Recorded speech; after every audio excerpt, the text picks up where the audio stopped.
Boa tarde, galera. Vou dar aquele minutinho para o pessoal ir entrando. Boa tarde, não, né? Perdão. Boa noite.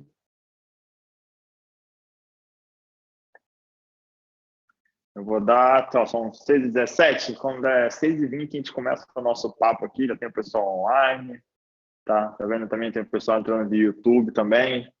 Quem tiver aqui, pode dar um alô no chat, dizer que o som tá ok.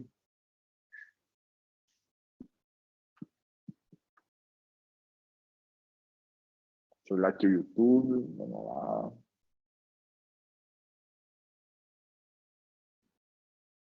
Sexta-feira, eu gosto desses eventos nesse horário aqui com clima de happy hour, né? Se eu pudesse, eu tava até com um chopinho aqui do lado, enquanto a gente conversa.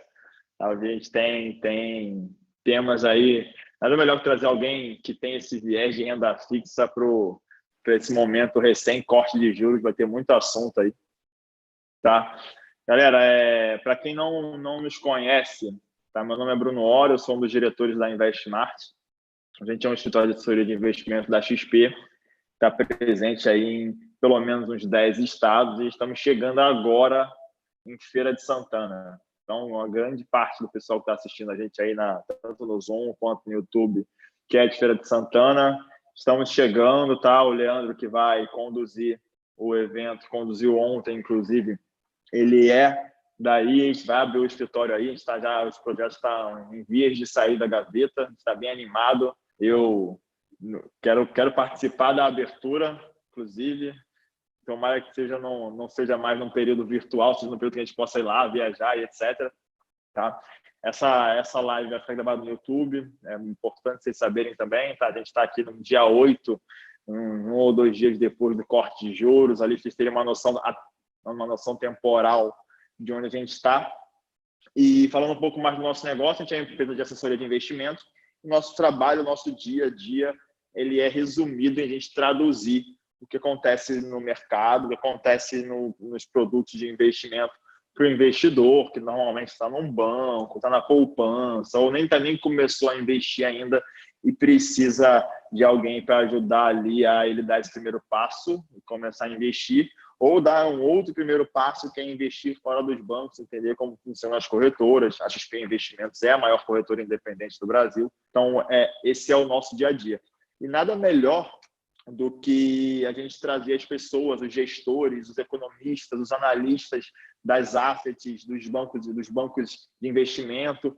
Nada melhor que a gente aproximar essa galera de vocês para que fique mais fácil a nossa tradução. Porque normalmente, quando a pessoa investe, ela coloca o dinheiro no nosso CDB, no fundo, e foi.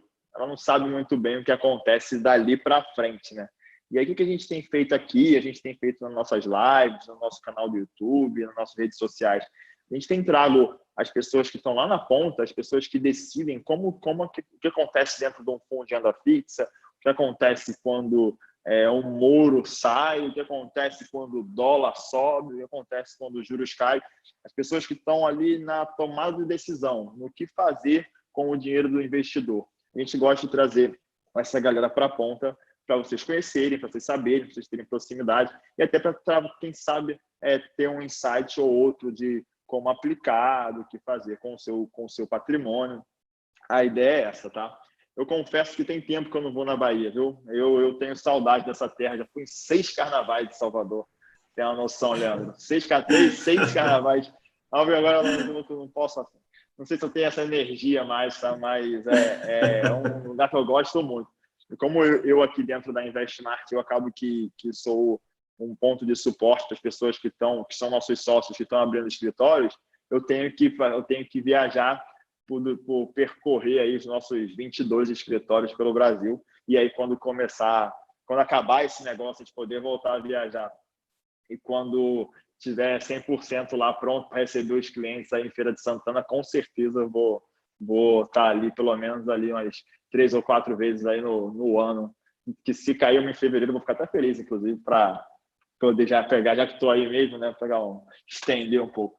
Legal, galera? Então, assim, fazendo um overview do que aconteceu essa semana para aquecer antes de começar os nossos debates. A gente teve uma decisão do Copom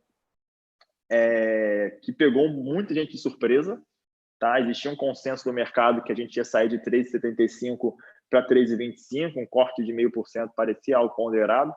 Porém, o Banco Central não só pesou a mão e colocou um corte de 0,75, ou seja, colocou lá nossa taxa básica de juros, lá, a Selic, em 3%, como ele já deixou sinalizado que ele pode repetir um corte nesse mesmo volume e a gente chegar num corte, num juros de 2,25. Vocês terem uma noção, há 6 meses atrás, os juros dos Estados Unidos era 2,25. Imagina a gente está longe de ser um país economicamente saudável como é os Estados Unidos, mas a gente já pode dizer que a gente tem juros dos Estados Unidos se acontecer outro corte desse, né?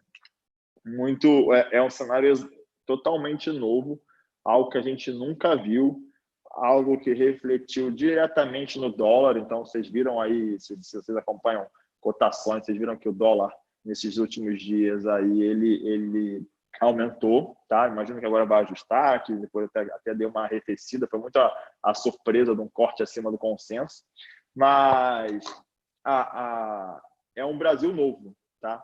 Um Brasil que ficou ali numa sinuca de bico para fazer uma política monetária que não era mais para equilibrar o tripé e era muito mais para tentar estimular, tá? Muitos países fizeram isso. O André Fadul vai falar sobre isso 1000 vezes melhor que eu, mas isso impacta muito em balanços, em ativos de renda fixa, em como a gente vai, como os fundos de renda fixa vão ter que se comportar daqui para frente. Afinal, eles são fundos que normalmente estão atrelados a CDI, a juros, então esses são os parâmetros deles. Quando isso acontece, todo mundo tem que se mexer de alguma forma. O pessoal do Crédit Agricole em Suez, que é um grupo financeiro gigante, que é uma fusão, não sei se é a palavra certa, mas foi uma fusão de uma grande instituição chinesa com uma grande instituição francesa, do Crédit Agricole, que sempre foi um dos maiores conglomerados financeiros do mundo. Então, a gente vai ter aqui pano para manga aí de debate, tá? Eu vou falar por mais 5, 3, 4 minutinhos, que é o tempo da galera se preparar, e depois eu vou deixar com eles tocar o show aí, que com certeza vai ser enriquecedor. Mesmo sendo um universo de renda fixa, a gente consegue muita informação relevante no processo de tomar de decisão para qualquer coisa. Quando a gente fala de renda fixa, a gente está falando em emprestar dinheiro para a empresa. E o André, por exemplo, que é um gestor de um fundo de renda fixa de bilhões, ele tem que decidir se aquela empresa merece ou não aquele dinheiro emprestado. Então, quando você tem que tomar essa decisão, você analisa setores, empresas, fluxos de caixas de vários, assim, de um universo gigante de empresas que têm apetite para esse tipo de dinheiro.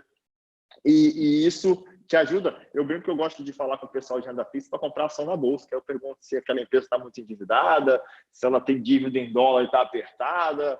Eu gosto dá para a gente mesclar. E da mesma forma que, às vezes, o gestor de ação fala, eu gosto de comprar o papel da Suzano, porque a Suzano está com o dólar, quando o dólar sobe, ela ganha um alívio de caixa muito grande. Aí eu uso essa informação, será que a Suzano tem alguma debênture, algum papel de dívida que eu possa entrar? Então, é bom que essa chuva de dados, né, no meio dessa chuva de dados, você consegue ir filtrando muita coisa. E em chuva de dados, falando em chuva de dados, inclusive, tem uma coisa interessante que eu tenho visto muito na internet, Leandro, você que é bem ativo nas redes sociais, que a gente nunca recebeu tanta informação na vida.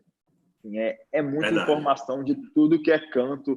Nossa, eu tava fazendo uma live dessas com o pessoal de um fundo quantitativo, né, há umas 2 semanas atrás, e eles me disseram que de 2019 até o final desse ano vão ser gerados, né? Só foram gerados e vão ser gerados mais dados, mais informações que foram gerados somados à história inteira. Olha quanta informação no ar. E como é que você filtra o que é informação boa, o que é informação ruim, o que é fake news, o que não é. E aí, quando esse assunto que a gente debateu, falou um pouco sobre, cara, quando a gente traz gente séria, gente do mercado para falar, é uma forma de eliminar o ruído, de você, é um dado que já vem tratado. Você não precisa, não é uma informação que apareceu num site site que ninguém conhece, ou não é uma informação que pipocou numa rede social. Não, aqui é a gente que respira mercado financeiro, com o André, que respira mercado financeiro e crédito. Então, ou seja, você tem um lugar que dá para beber informação límpida, sem poluição, em encontros como esse. O que eu reparei recentemente é que esse universo de fake news, né, que fake news é o termo novo, de informação ruim, fofoca, boato, ele antes era um negócio de boca a boca. Aí depois, com as redes sociais, ele tomou as redes sociais de fake news, boato, etc. Hoje em dia, você vê isso até na imprensa. Assim, você não consegue mais veículos de informação que tinham uma credibilidade absurda. Hoje você tem que questionar o que o cara está falando, porque às vezes tem um viés político, às vezes tem um viés institucional do próprio veículo, que você, às vezes até eles jogam com as palavras para o negócio ser algo que enviese a opinião de quem está lendo também. Então, é tanto ruído, é tanta informação que você não consegue carimbar ali como, não, isso aqui tá certinho. E quando vem um evento desse, que a gente vai continuar fazendo pós-fim disso tudo, a gente é a oportunidade que a gente tem de pegar informação sem ruído. Aqui não tem ruído, aqui está todo mundo na ponta, todo mundo interessado, são as pessoas que respiram isso, não tem nenhum viés, o único viés aqui que a gente tem é tentar fazer com que os nossos cotistas, os nossos clientes ganhem dinheiro. O único viés que a gente tem é de tentar acertar mais que errar.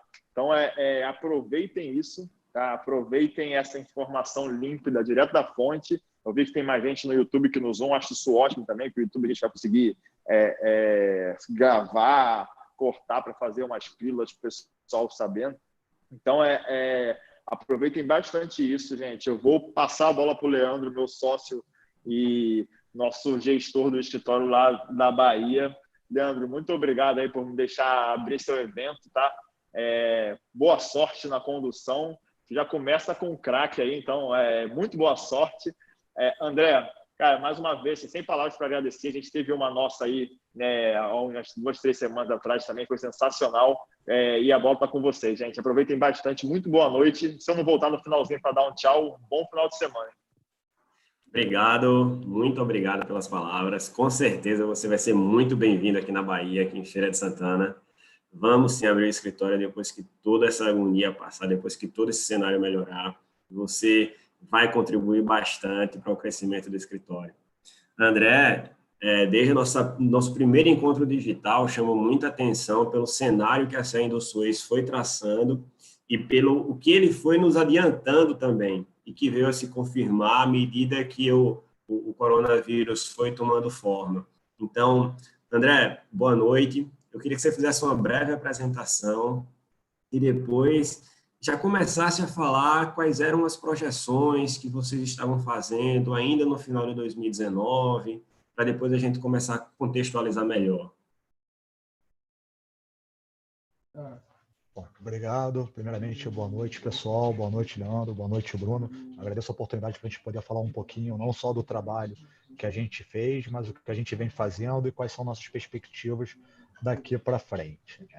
Em relação ao CA Indosuez, o CA Indosuez é um grupo, é uma casa pertencente ao grupo Crédit Agricole, que é o segundo maior banco da Europa, tem a presença em 14 países, é uma casa extremamente consolidada.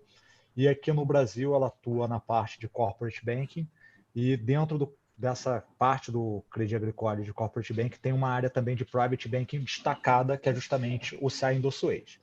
A Asset, né, a gestora do CA Indosuez, ela surgiu para atender uma demanda do private banking e pelo sucesso que ela teve, acabou abrindo o portfólio dela para outros investidores. No primeiro momento, mais para a parte institucional.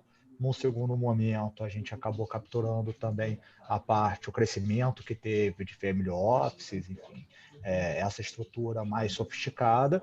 E na terceira onda, que foi a onda mais recente, e aí é o momento que nós estamos aqui hoje, que eu acho que foi o grande catalisador do crescimento da indústria de fundos mais sofisticado, né, foi justamente a parte das plataformas. Então, quando a gente teve a plataforma democratizando os investimentos com um perfil diferenciado, né? Algo que você saía do tradicional e com um poder de atração, até mesmo pela natureza dos produtos, mais interessantes para o investidor, a gente acabou tendo crescimento. Então, a casa possui essa diversificação de passivo. Desde 2015, 2016, ela concentrou a gestão dela em renda fixa, crédito privado, justamente por ter uma melhor assimilação com o DNA da casa, né? Quando ela revisitou toda aquela parte de missão, valores, a gente acabou chegando à conclusão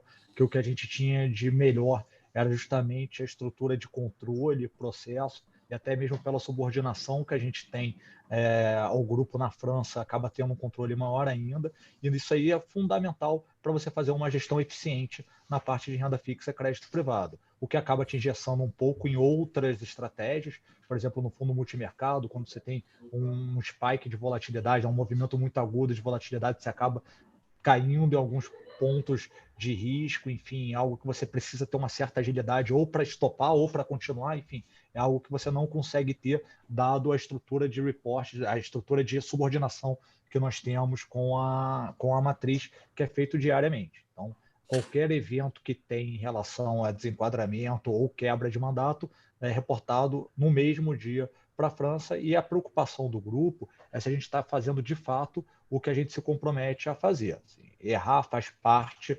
do jogo, né? Faz parte do trabalho. O que não faz parte do trabalho é você quebrar um mandato, ou você quebrar um processo, ou tentar ser um pouco flexível onde não deve ser flexível. Renda fixa, crédito privado não tem espaço para flexibilidade. Então a casa se consolidou dentro dessa estratégia.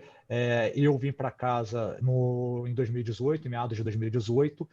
Eu tenho 20 anos de experiência em gestão de renda fixa. Eu comecei a fazer crédito privado em 2003. A área de gestão ela é destacada da área de análise. Apesar de estarmos juntos, a área de análise é independente da área de gestão, também subordinada ao mesmo diretor, mas é separada da minha mesa.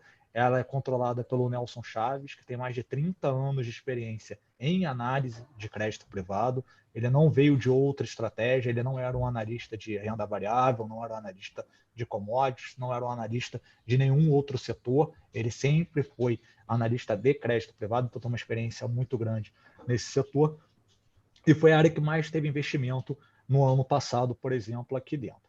Então, a gente acabou se consolidando nesse setor como consequência dos nossos trabalhos, das nossas qualidades, das nossas virtudes. Hoje a casa tem aproximadamente 9 bi sob gestão na estratégia, mesmo depois de todo esse movimento que você teve de redução da indústria de crédito privado, com mais intensidade agora nesses últimos meses. A gente já teve um movimento no final do ano passado, quando a gente teve um ajuste saudável de marcação a mercado. A gente chegou naquele momento a atingir próximo de 15 bi sob gestão, mas mesmo assim a gente ainda continua com um volume muito expressivo para essa estratégia. Acho que basicamente é esse o overview da casa. Ótimo, ótimo, Fadu. Fadu, ontem a gente debateu bastante no painel econômico as consequências do Covid-19. Mas, em se tratando de renda fixa, como é que foi o impacto? O impacto, olhando dentro da nossa esfera local, né, dentro do nosso mundo local, mundinho local, o impacto foi muito negativo no sentido de liquidez, né? Então, você teve um impacto imediato, até mesmo pela natureza da crise, que é uma natureza muito diferente das outras crises vividas, né? Acho que é uníssono, né? Você não tem nenhum parâmetro de referência para o que a gente está vivendo agora. Sim, não tem. E normalmente as crises nunca têm, porque a realidade é sempre diferente do que a gente tinha em outro momento. Verdade. Mesmo que você tenha um paralelo, essa crise foi financeira, a outra crise foi financeira, mas os momentos que você tinha de economia, de mercado, são totalmente distintos. Dessa vez, a gente não tem nenhum paralelo nem nesse sentido. A gente tem uma crise epidêmica que vai trazer consequências econômicas para a travessia dessa crise epidêmica que a gente está vivendo. Então, você tem várias consequências, não só econômicas, financeiras, mas você tem sociais e até mesmo psicológicas, né? Então, é algo que realmente está longe da gente ter um parecer final. Dentro da renda fixa, onde é que você teve esse impacto mais claramente? Aí foi o ponto que eu coloquei em relação à liquidez. Dado que não foi uma crise setorial, como a gente viu, por exemplo, em 2008, onde você teve a origem nos bancos americanos, então você não tem como condenar um setor ou uma estratégia, você sabe que aquela estratégia vai ser penalizada, ali você vai destacar o que é bom, o que é ruim e o que vai ser dali para frente. Na renda fixa você teve um movimento de venda generalizado, assim como você teve na Bolsa, assim como você teve nas moedas, assim como você teve no mercado de título público, mas pelo tamanho do mercado, você acabou não tendo o ajuste de liquidez que você teve também nos outros ativos. Então, a Bolsa, no pior momento, chegou a bater 63 mil pontos, depois ela teve uma reversão e, ao longo do tempo, foi retomando para o patamar dos 80 mil pontos. Não dizendo se ela vale ou não vale isso, estou dizendo do ajuste que você teve, porque foi claramente um evento de liquidez, mesmo entendendo que a crise vai ter um impacto nos balanços das empresas, que você vai ter uma redução de dividendo, que você vai ter uma piora de margem, enfim, a questão é o horizonte de tempo. Mas você, mesmo do pior momento, que foi aquele momento pânico, que é natural você ter um desinvestimento em massa, né? Todo mundo correr para guardar reserva, guardar dinheiro, você acabou tendo a recuperação de quem sempre estava olhando aquilo ali como uma possibilidade de investimentos, considerava que estava caro e viu aquela oportunidade batendo a porta para fazer um investimento mais barato do que você tinha antes. Aí você teve o ajuste nesse sentido. Quando a gente olha o mercado de juros, e aí só para a gente poder ilustrar, a gente poder utilizar vários vencimentos, mas a gente gosta de utilizar o contrato que negocia na BMF, na B3 agora, a expectativa de juros ao ano com vencimento em 2023, por exemplo. Então, esse contrato ele chegou a negociar em março abaixo de 5%, e aí quando você teve o pior momento da crise, ele chegou a 8%, que foi aquele sucessões paradas sucessivas que nós tivemos não só na Bolsa, mas também no mercado de futuros, e chegou a bater 8% e depois recuou para 5%. Hoje, já mesmo antes da decisão do Banco Central, ele já estava negociando novamente abaixo de 5%.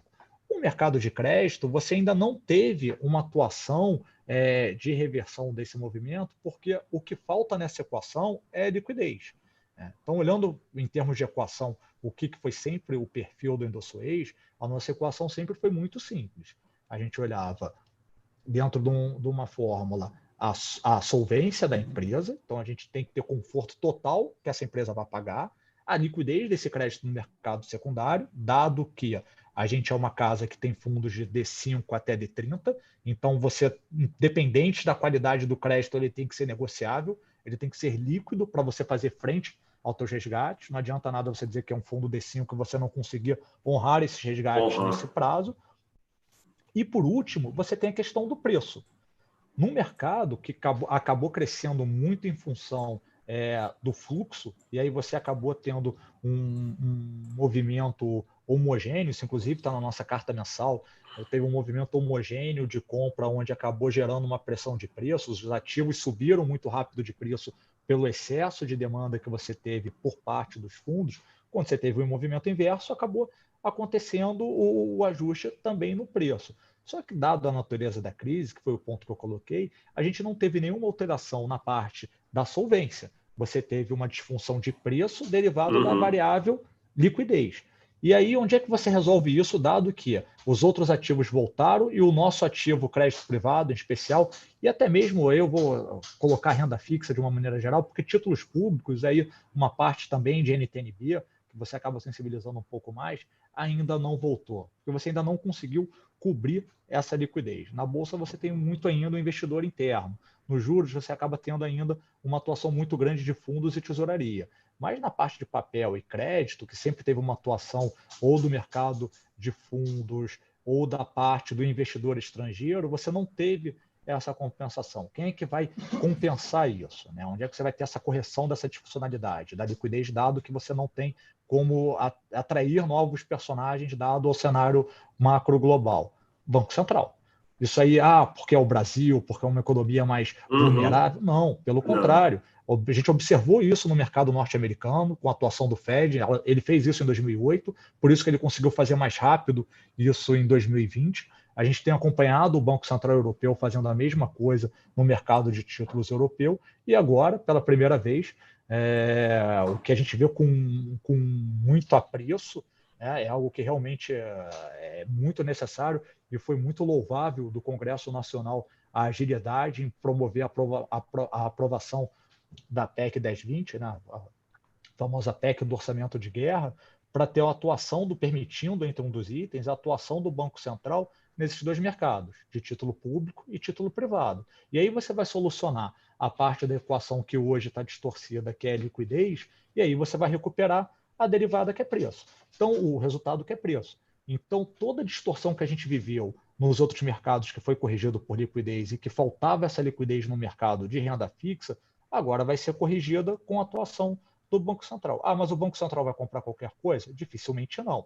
E aí tem a nossa diferenciação de todo o trabalho que foi feito e escolher os nomes de fato high grades em balanço. Né? Como o Bruno estava comentando em relação ao movimento do dólar, esse movimento do dólar ele compromete a parte de investimentos de algumas empresas, mas ajuda muito a parte de faturamento, as exportadoras. Então, ele acabou colocando o exemplo de Suzano. Suzano é um nome que nós temos nas carteiras, assim como Klabin, assim como Gerdau, assim como Vale, enfim. Então, são empresas que se beneficiam de um movimento desse. Ah, mas você prejudica muito as empresas que precisam de investimento, né? Que você acaba tendo a necessidade de importação de bens de capital. Com certeza, isso aí é fato, mas dado o cenário atual, a gente entende que você não vai ter esse investimento tão cedo, você ainda vai ser algo para o segundo momento, até mesmo porque você vai ter mais uma compressão de demanda. Né? O nosso problema agora vai ser não só demanda, como oferta também. Sim. Isso aí você vê em eventos como desastres naturais. Dificilmente você tem um problema de compressão tanto de demanda quanto de oferta. Normalmente você tem um choque em um dos dois lados, nunca os dois ao mesmo tempo. Então, por essa ótica, isso aí acaba comprometendo um pouco nas empresas. Em paralelo a isso, você tem um movimento, além dessa questão do Banco Central, todo o estímulo fiscal e financeiro que vai ser dado para as empresas.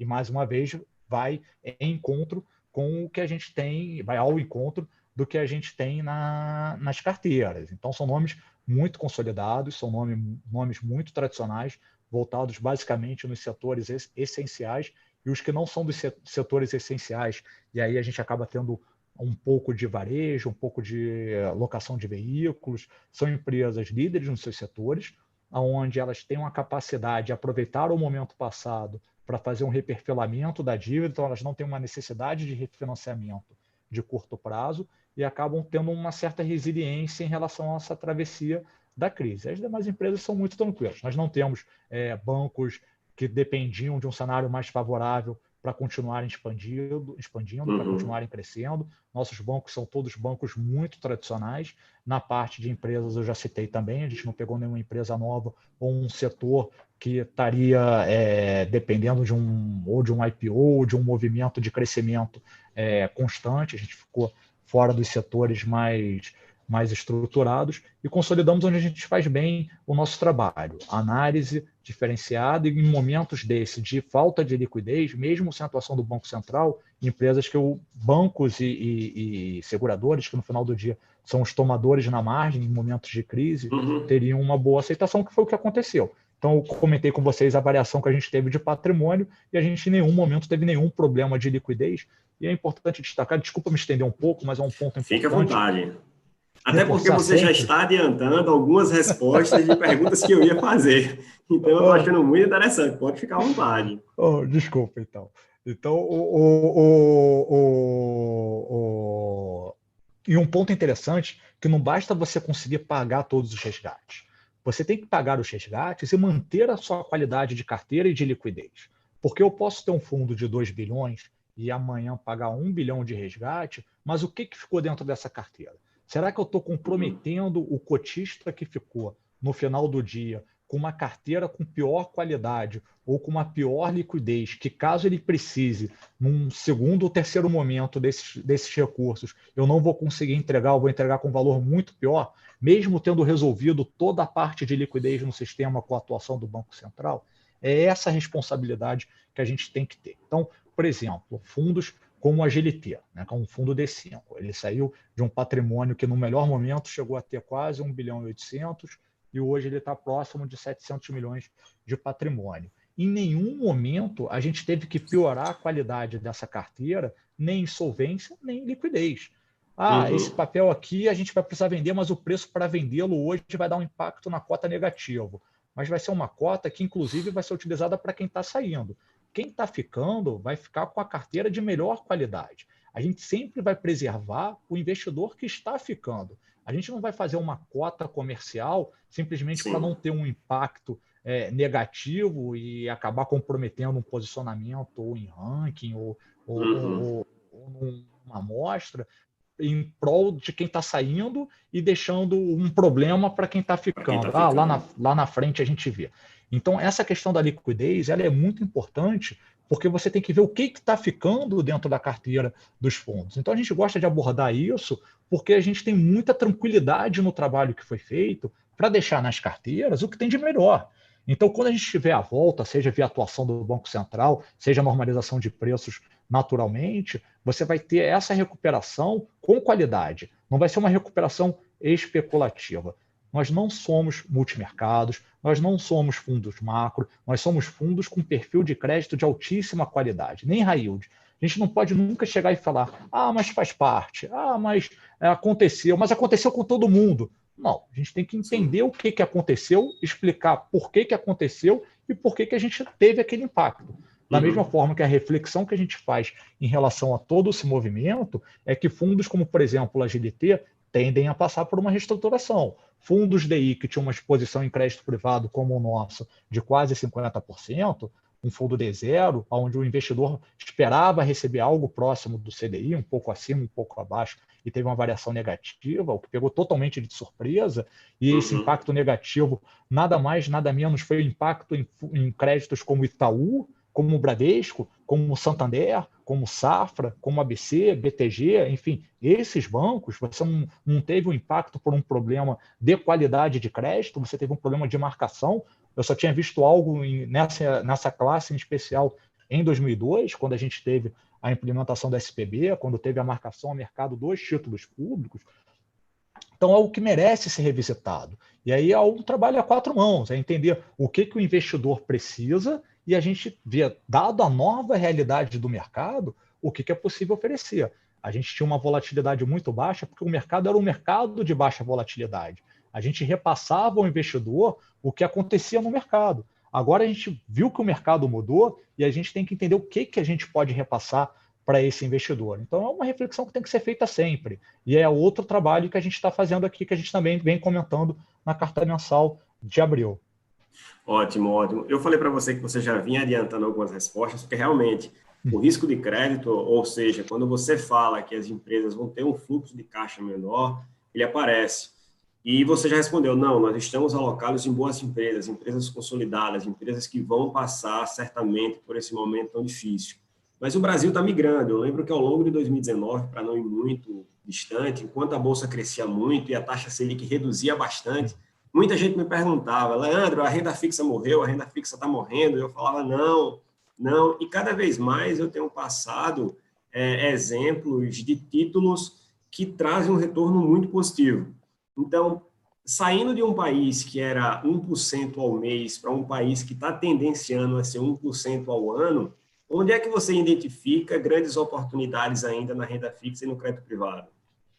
Leandro, esse evento que a gente está vivendo hoje, ele vai ter dois resultados, né?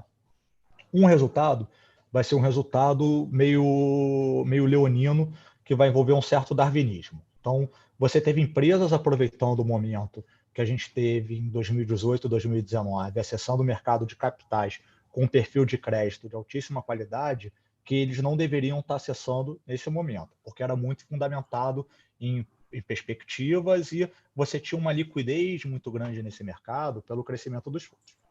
Então, essas empresas tendem a ficar no meio do caminho ou serem incorporadas, enfim, ou até mesmo alguns bancos, você vai ter alguma coisa nesse sentido. A gente nunca espera que isso aconteça de uma maneira generalizada, porque isso é muito ruim para a classe, para a categoria, mas em crises, infelizmente, isso acaba acontecendo. Não tem como você fugir disso. E aí você vai ter uma diferenciação também dos gestores que fizeram o dever de casa e não foram ousados nem audaciosos para tentar ter uma performance diferenciada e acabaram entrando, né, em alguns ativos com esse perfil, e gestores que seguiram a cartilha e foram realmente fiéis aos seus mandatos e não incorreram em riscos adicionais do que deveriam em fundos de puramente high grades. O outro caminho vai ser o caminho da reprecificação desses ativos de uma maneira num ponto de equilíbrio. O que a gente está vivendo hoje, para aquela indústria que você colocou, que era questionado em relação ao nível de prêmios, o questionamento era perfeito. Assim, eu não sei qual foi a sua resposta, mas o questionamento Sim. era super válido. Quando você via bancos emitindo a CDI mais 0,30, empresas como Gerdau a 0,40, 0,50, o nível de prêmio que você tinha realmente era muito baixo. Essa crise ela veio com um desfibrilador em relação à parte de prêmios, acabou gerando um impacto muito negativo, que a gente vendo o reflexo disso está nas cotas, né, nas cotas dos fundos. Sim. Isso aí você não tem como negar, mas para quem está dentro, você consegue ter um cenário agora mais confortável em relação à recuperação, e para quem está fora, assim como quando a Bolsa bateu 65 mil, 70 mil, eu não sou um cara de Bolsa, então talvez até mesmo esses 80 mil sejam uma mega oportunidade. Não vou dar palpite, não, longe disso, não faz parte do meu escopo. Mas na parte de crédito privado, você acaba tendo algumas oportunidades. Assim, o que você tem que ter é um conforto em relação à solvência. Hoje, qual que é o grande risco? Né? Por que você não pode pegar e falar, olha, esse momento é fenomenal, vamos nos abraçar e vamos comprar? Porque a gente ainda não sabe o que vai acontecer daqui para frente. Assim, isso aí, a certeza que a gente tem essa dívida vai ser paga e a taxa de retorno contratada daqui até aqui é tanto. Eu estou satisfeito com essa taxa de retorno? Estou. Se amanhã o mercado continuar ruim e essa taxa pode subir, você vai continuar tendo essa tua taxa de retorno, só que alguém vai ter uma oportunidade de comprar com uma taxa melhor lá na frente. É esse tipo de risco que você corre. É a brincadeira que a gente fala de tentar pegar a faca caindo. Pode ser que amanhã esteja, que é a história dos juros. Eu vou aplicar agora 5%, porque amanhã pode estar 4%. Se amanhã tiver 6%, você vai continuar ganhando os 5%. Você perdeu a oportunidade de amanhã aplicar os 6%. Mas você não vai deixar de ganhar os seus 5%. Você não vai perder dinheiro por isso. Você vai perder se no meio do caminho você tiver que sair. Você vai ter que vender para quem quer aplicar o seu dinheiro a 6%. Mas se você aplicou seu dinheiro hoje às 5%, independente do que aconteça com o mercado ao longo do tempo, você vai receber no final do período esses 5%. No crédito é a mesma coisa. Então você tem oportunidades hoje de comprar créditos que são os créditos que nós temos nas nossas carteiras, como Itaú, como Gerdau, como Klabin, como Semig, como Sanepar, como Eletropaulo, como Eletrobras. Eu posso listar aqui 80 nomes com esse perfil de crédito, além dos bancários, aonde você vai conseguir contratar uma taxa média, já considerando todos os custos, próximo de CDI mais 2,5 ao ano. Num CDI que amanhã vai virar 2,25, né? Estou gastando meu conto aqui na perspectiva da próxima reunião do Copom. Mas assim, é uma brincadeira. Tem 40 dias ainda para a gente esquecer dessa brincadeira. Mas a realidade é que você acabou tendo hoje uma oportunidade de prêmios que você nunca teve antes. Amanhã você ainda pode ter um ajuste em relação a isso, e aí vai implicar na variação das cotas, sim. Mas você tem um árbitro. Né? Você agora tem a atuação do Banco Central. Você tende a ter uma normalização disso. Mas não pode ser para qualquer crédito. Porque, como eu disse, a primeira saída que você vai ter até então vai ser das empresas que tentaram entrar numa divisão e, infelizmente, contavam com um cenário que não se efetivou e vão ficar no caminho. Assim, você tem que ter muito cuidado com a carteira que você está investindo, a carteira que você está comprando. Aqui no Indosuez, por exemplo, a primeira coisa que a gente fez em março, e aí é até o que legitima e revalida todo o trabalho que foi feito em 2019, foi justamente fazer um choque de estresse em todas as carteiras, em todos os ativos.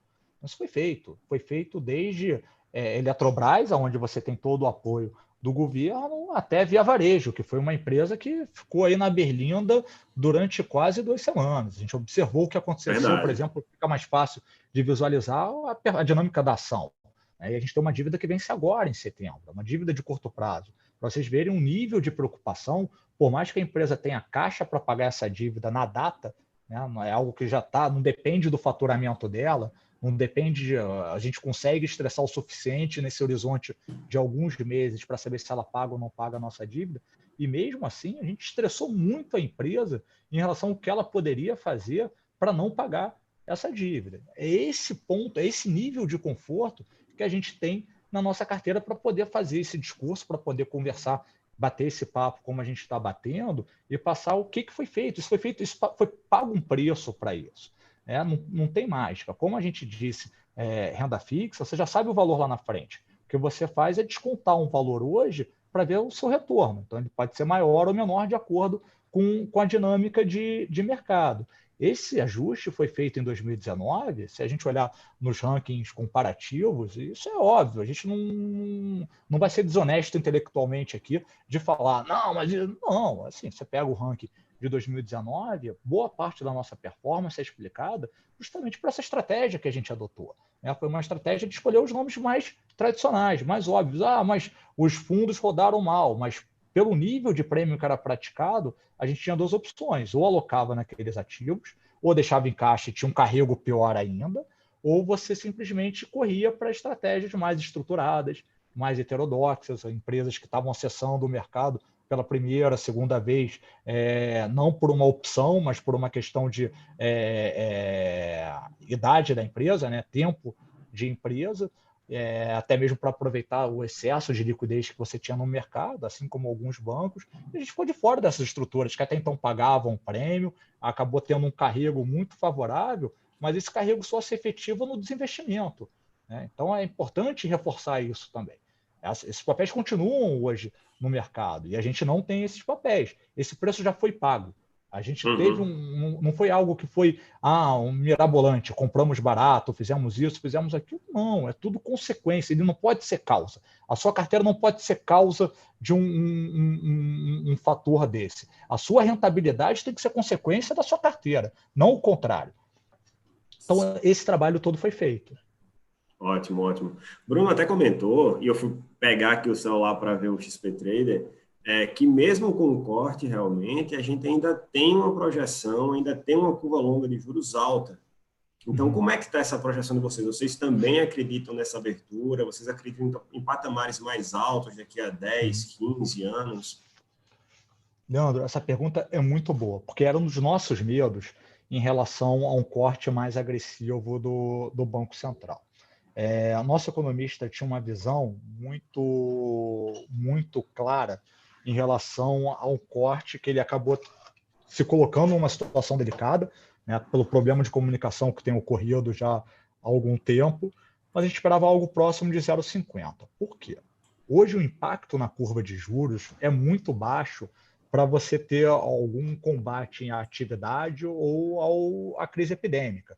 O efeito disso acaba sendo muito discreto e você acaba tendo sequelas, né, colateral, melhor, não esquece sequela, colateral, você acaba tendo efeitos colaterais maiores.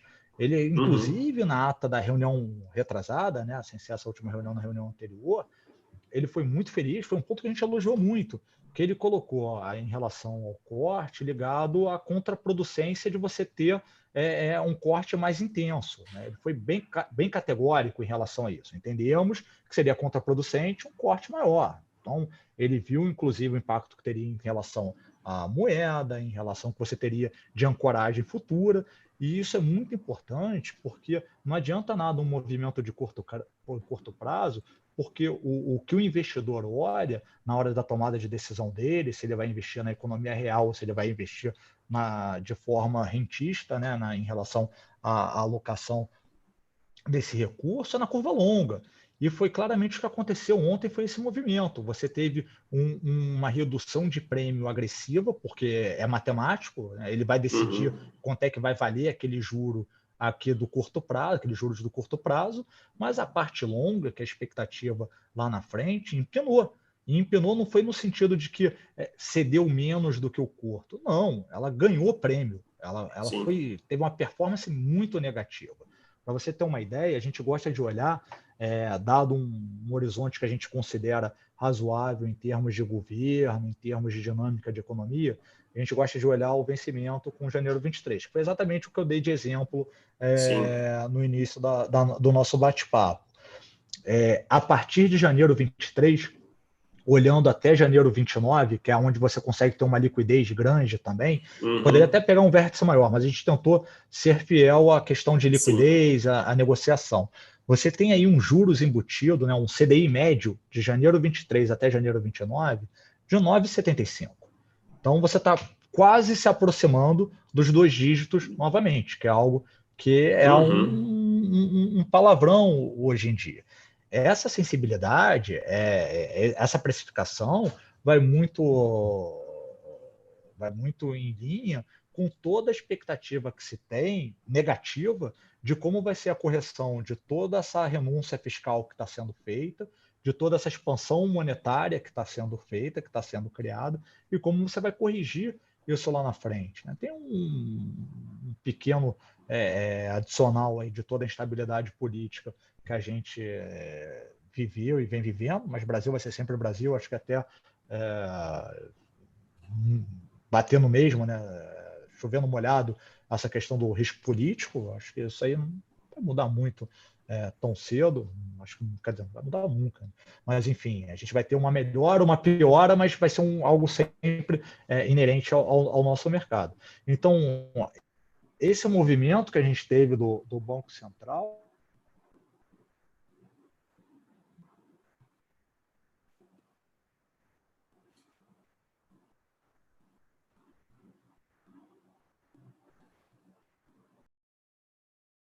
contribuindo de uma maneira negativa, veio de uma maneira ruim esse PCA abaixo, mas abrindo os componentes dele. Mas em relação à performance hoje, a gente até teve uma redução desse prêmio, né? Eu falei 7,5, ontem chegou a bater 9,85 esse FRA, né? Esse juro desse período. Então, o que a gente vê é um horizonte muito complicado lá na frente. Então, a gente tem um conforto muito grande para juros nos próximos 3 anos. Depois disso, a gente tem um desconforto muito grande. Né? Então, é muito importante você ter essa prudência também em relação a prazo. O Fadu está falando que renda fixa tem muito prêmio, o Banco Central vai atuar também na parte de títulos públicos, vou comprar uma NTNB. Pelo amor de Deus, cuidado com os vértices longos. Né? Não é uma questão simplesmente de você estar com uma exposição maior em termos de duração e tentar capturar um fechamento mais intenso. Você tem um risco lá na frente muito diferente do que você tem hoje no curto prazo. Hoje, no curto prazo, é algo que você consegue fazer conta em relação ao que você tem de expectativa de inflação e a decisão que o Banco Central pode ter dentro da política monetária. Quando você amplia esse horizonte, você acaba tendo outras variáveis que você pode acertar a sua visão, como foi ontem. Né? Imagina quem comprou um título em 2000, um título na quarta-feira, antes da decisão do Copom, vendo aquele movimento na curva de juros, ele vai surpreender, eu vou ganhar na duration, né? Eu vou ganhar no prazo. Então, eu vou comprar B50. Perdeu dinheiro. Acertou o call, assim, dormiu comemorando que ele cortou 0,75. Né? Se eu tivesse um bar, eu iria para o bar. E acabou, acertou, mas não levou. Né? É a brincadeira que a gente faz. Acertou, mas não levou. Então, por isso que eu sempre tomo muito cuidado, mesmo quando a gente estava tendo o desenvolvimento, a evolução, né, da votação da PEC, enfim, a aprovação, a promulgação ontem, enfim, tem que tomar muito cuidado em relação à oportunidade. Eu vejo com muito carinho que tem muita oportunidade, mas você tem que ser muito responsável em escolher quais oportunidades e entender que você ainda não está no final da crise. Assim, a gente tem um período ainda pela frente muito incerto. Não tem como você cravar. Você sabe que você vai receber aquele valor lá na frente. De novo, vou insistir nesse ponto. Você não tem um risco hoje de ter uma perda de capital ao longo, no final desse período. O que você tem um risco é se você precisar desinvestir ao longo desse período. Então, é algo que é muito importante. Em fundo, tem que olhar qual foi o trabalho que o gestor fez, como é que está a composição da carteira. Amanhã, dado que a crise impacta numa recessão, a recessão, por definição, você acaba tendo consumo de poupança. Então, a gente tem que estar preparado do lado de gestão também, não é para um resgate que vai ser por uma questão do fundo ter ido mal, ou uma rotação de portfólio, ou porque eu não gosto mais do gestor, ele deixou o bigode crescer. Enfim, você tem que estar preparado para o consumo de poupança. Né? Você vai ter essa necessidade do consumo de poupança natural. O empresário que não está podendo abrir um negócio dele, ou que tem que pagar o funcionário dele, ou que ficou desempregado, você vai ter esse consumo de poupança. A gente vai ter essa redução de investimentos naturalmente. Né? Não virou simplesmente um cenário de oportunidades onde todo mundo vai pegar o dinheiro de onde tem e vai ver isso como aplicação. Então é importante olhar o fundo que você vai comprar, se ele está preparado para isso também. Acho que é algo muito importante. Ele brincou com relação ao bigode crescer do gestor por conta do bigode dele. Tem um mês que nós fizemos uma call também, uma conferência com o InvestSmart, e antes de começar eu estava brincando que muita coisa tinha mudado no cenário e nele também. Mas, Fadu, nosso papo foi muito bom.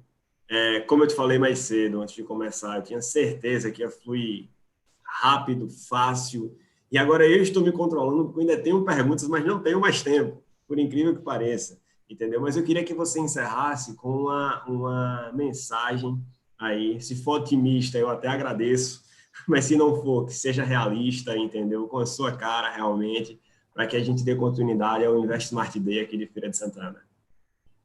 E muito obrigado. Eu também nem agradeci. Eu falo muito, né, Leandro? Eu faço desculpa. Nada, que é isso. Eu tô há 63 dias sem ver minha família no Rio, então eu acabo falando demais. Acho que eu vou conseguir atender os dois pontos. Acho que eu vou conseguir ser realista e eu acho que eu vou conseguir ser otimista. Né? E ótimo. Vou incluir um terceiro que eu vou ser sincero. Eu nunca vou desenhar um quadro que eu acho que não seja o mais provável. Tá? Eu acho que, pelo que a gente tem observado em termos de mercado, eu acho que o pior pode ter ficado para trás. Eu acho que a gente ainda pode ter uma certa volatilidade pela frente, mas eu não entendo que a gente vai ter ainda efeitos de preço, talvez um ou outro ativo. Quando a gente pega, por exemplo, o real hoje, mesmo tendo melhorado 2%, só perde para a máxima histórica de ontem.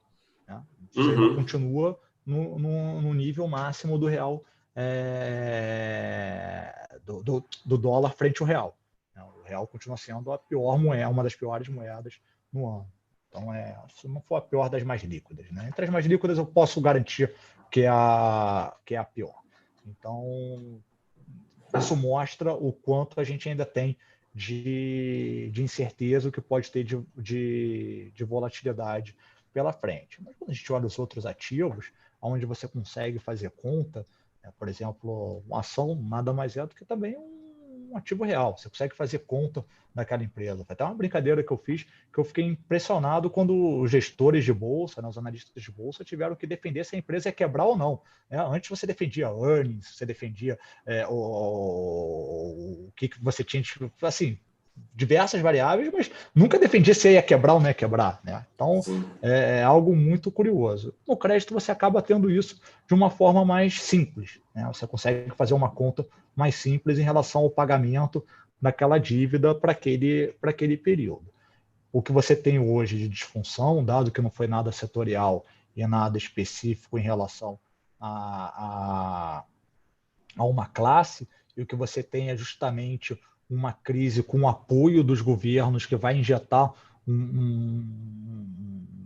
recursos de uma maneira para suavizar essa travessia. Então, ao contrário de outras crises, onde foi uma questão muito do trabalho que as empresas tinham feito, e a gente tem um conforto com o trabalho que foi feito nas nossas empresas, e adicionalmente tem esse apoio do governo, então isso melhora ainda mais a travessia ao longo da crise, mesmo sabendo que a gente não tem uma expectativa de quando isso vai acabar. Então, com muita prudência, com muita responsabilidade, foi um trabalho que nós fizemos aqui.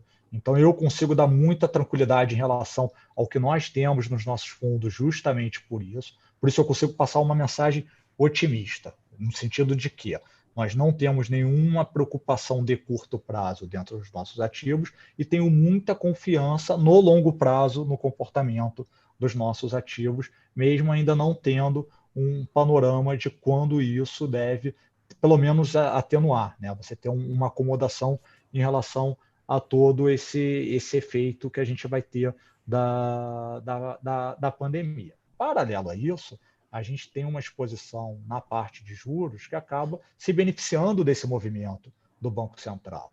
Então, você ainda tem um componente adicional, e aí principalmente no fundo de debêntures incentivadas, onde você ainda tem o componente de juro real, que se beneficia muito desse evento. Então, além da questão do prêmio de crédito que você tem hoje em excesso, você teve o movimento do juro real que acaba contribuindo também para a dinâmica de carteira, e o final você vai ter a atuação do Banco Central, e quando a gente faz o paralelo lá fora, e aí é um gráfico que, aí essa é a grande vantagem, você estava falando, o Bruno estava falando do volume de informações, você consegue hoje no Bloomberg, num terminal, num sistema, acompanhar a evolução de quanto o governo americano, de quanto o Banco Central americano injetou de liquidez no mercado, e aí com compra de ativos.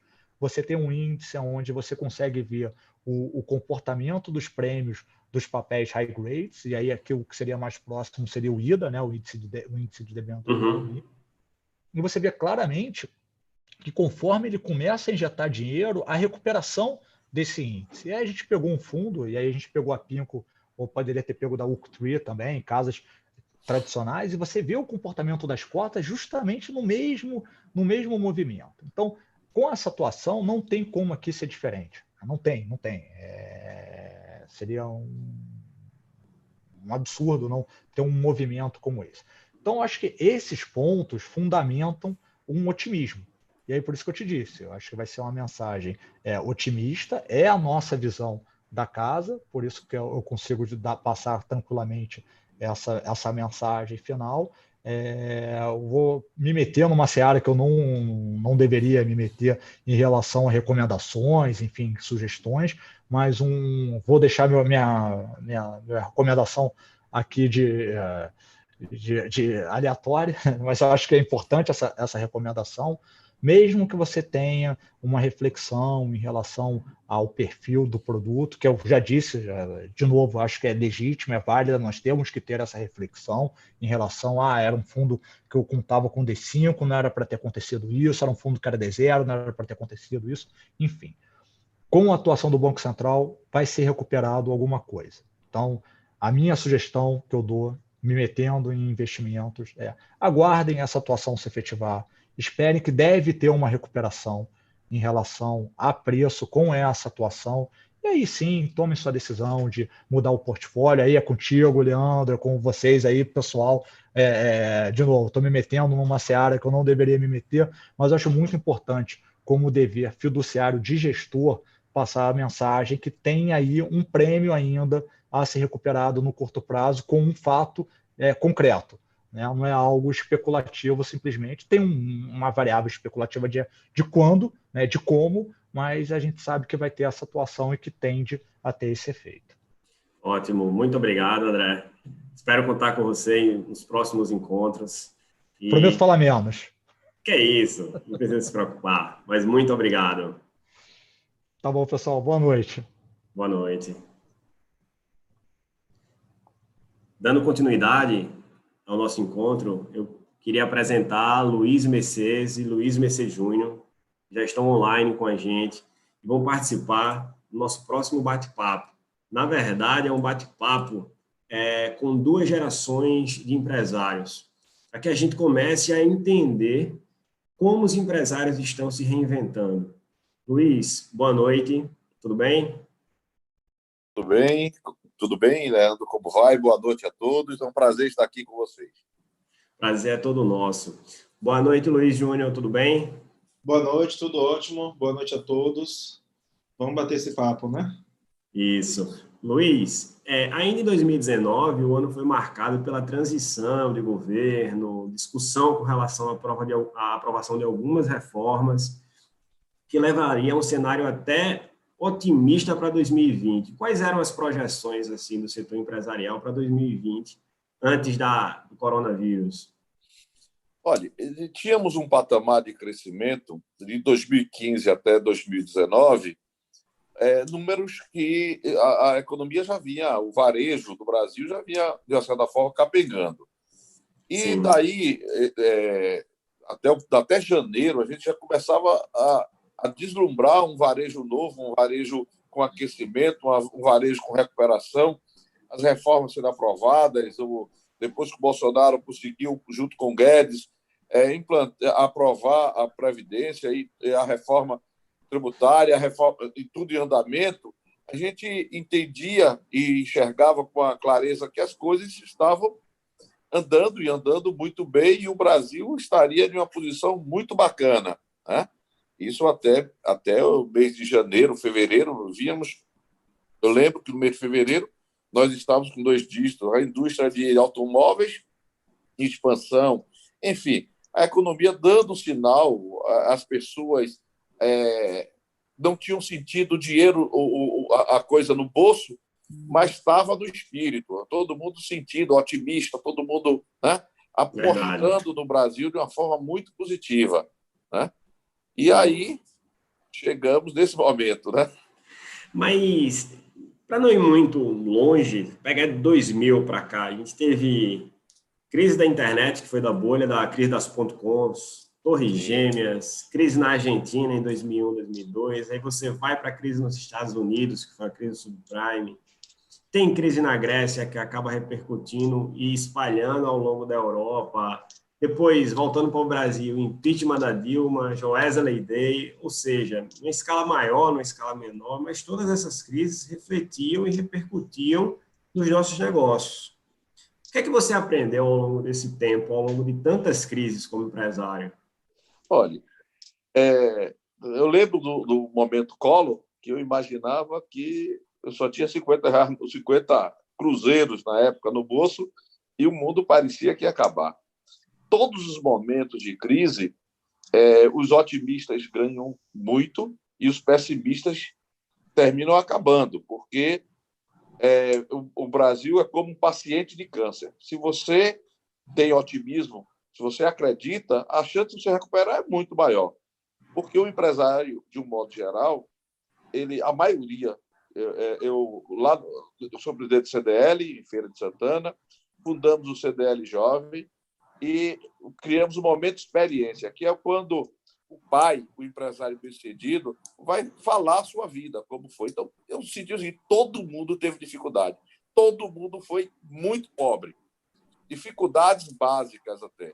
E essas pessoas se superaram e superaram em momentos difíceis, momentos que não tinham nada, era zero. Hoje eu vejo muitos empresários até com uma boa condição, com recurso, e com medo de injetar o recurso no seu negócio, o que assim, me parece estranho. Eu vejo que o normal da vida do empresário é crise. O normal da vida do empresário é momento de dificuldade. O normal da vida do empresário é ter que superar a cada dia problemas de todo tipo, toda natureza. E sempre deixamos isso para trás. O tempo resolve tudo. A experiência, o trabalho, a dedicação, né? Uns maiores que outros. Nesse momento, eu vejo que o empresário precisa ser muito forte, precisa ter fé, precisa ter coragem, precisa acreditar que essa crise do corona vai acabar e que, com toda certeza, teremos momentos melhores. A gente não pode... Eu converso, às vezes, com colegas, empresários bem-sucedidos, que têm recursos, inclusive, um bom volume de recursos, e os caras achando que não tem mais motivo para trabalhar, que tipo assim, né? Aí eu vejo, o cara antigamente trabalhava por dinheiro. Hoje ele trabalha por geração, por continuidade, por empresa, por família, por filhos, netos, por sucessão familiar. E essa pessoa não pode se desestimular. Essa pessoa tem que apostar em cada dia, em cada momento. Esse é o que eu imagino. Sempre teremos, e a coronavírus não vai ser a última crise que nós vamos passar. Passaremos, com toda certeza, por outras, menores ou maiores, mas o dever do empresariado é superá-las. O dever do empresariado, na realidade, é chamar sua equipe, trabalhar bacana, trabalhar com empenho, trabalhar com determinação e superar. Lógico que precisa, às vezes, de uma consultoria, precisa de assim, muita coisa. Sim. Mas o que ele não pode fazer é perder o juízo, perder a cabeça. Ótimo. Mas, Júnior, essa crise está forçando que o empresário se reinvente, ele pense fora da caixa.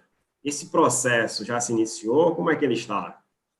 Na realidade, assim, de todas as crises, as anteriores, né, você tinha, e a gente sempre enxergou muito crise como oportunidade. Então, exato. Você já está adiantando a próxima pergunta, que era justamente isso, as oportunidades diante da crise. E principalmente a gente, que, como líder de mercado, então a gente sempre teve muito claro que no momento de dificuldade, de recursos escassos, o cliente acaba optando pela marca e pela empresa que ele tem mais confiança, maior relação, que ela faz mais parte da história dele. E a gente sempre levou muita vantagem em todo momento de crise, porque o consumidor, ao invés da concorrência, optou por a gente, porque a gente estava naqueles players que tinham isso, tinham tudo isso, a relação com o consumidor, a credibilidade, a confiança. E aí, mas essa crise específica, né, é um momento em que a atividade econômica, por um momento, foi proibida pelos governos. Então, você teve, da noite para o dia, decretos e começaram... eu lembro que no dia 20 de março, a gente estava no escritório e aí começou a esperar os decretos, né, porque a primeira cidade decretou fechamento, aí foi um efeito dominó, todas as outras foram decretando em seguida. E aí, eu acho que no sábado, isso foi uma quinta-feira, no sábado a gente tinha 1 ou 2 lojas abertas, que na segunda mais nenhuma.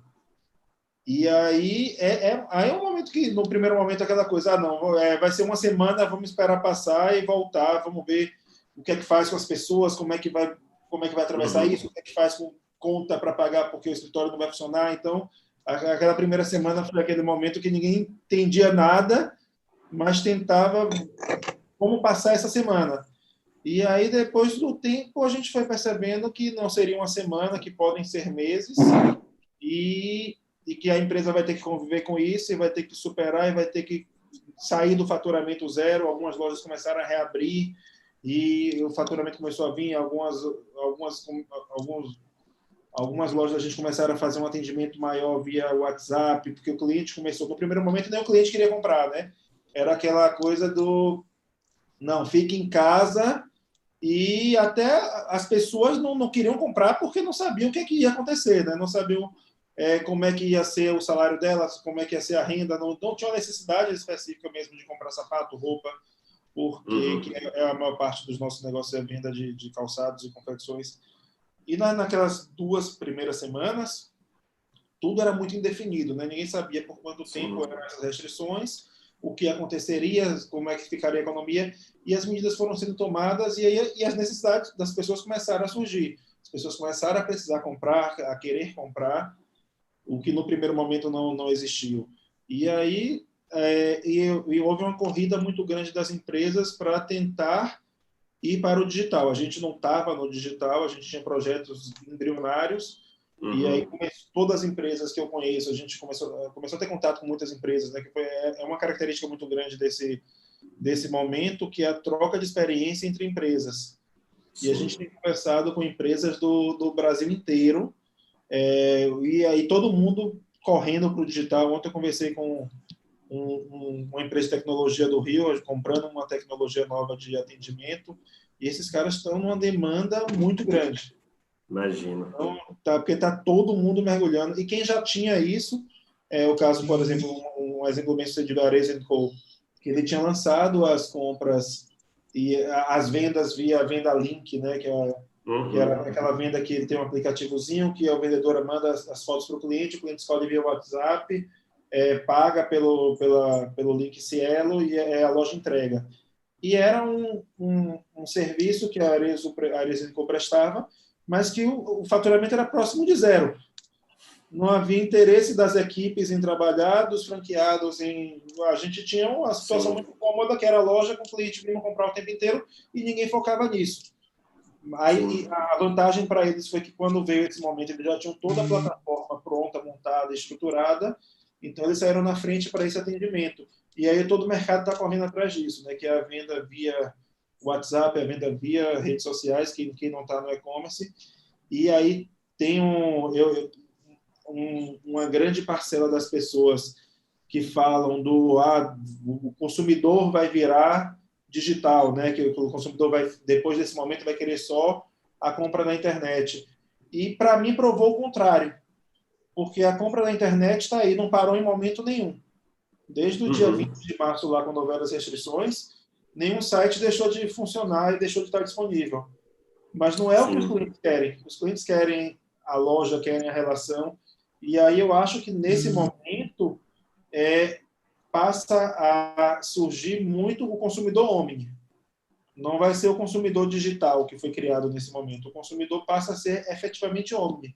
Ele vai querer ter relação com a marca em todos os canais. E as marcas e empresas vão ter que atendê-lo em cada momento no canal que ele desejar naquele momento. Então, ele vai querer comprar no site, tirar na loja, comprar na loja e mandar entregar em outro lugar. Vai ser uma coisa muito, muito particular de cada cliente. As marcas vão ter que se adaptar a isso. As franquias, principalmente, que tem havia muito aquela barreira nas franquias, né? Não, o site é da marca e a loja é do franqueado. E aí as marcas tiveram que fazer uma forma do franqueado participar dessa venda.com, que já era uma coisa que vinha se discutindo muito, algumas marcas mais resistentes, outras menos, mas foi uma coisa que, em todas as marcas, pelo menos que a gente é franqueado, de algumas das principais marcas do mercado, tanto nacionais quanto internacionais, em algumas marcas isso era um tabu. Não, o site é meu e o varejo físico é seu, onde você tem loja. E até essas marcas que tinham essa restrição passaram, você agora vai participar também da venda do site, a gente vai ter que discutir como é que vai ser omni. Porque o consumidor está virando omni. Então, não adianta a marca não querer ser. Eu acredito que o .com sozinho não vai existir.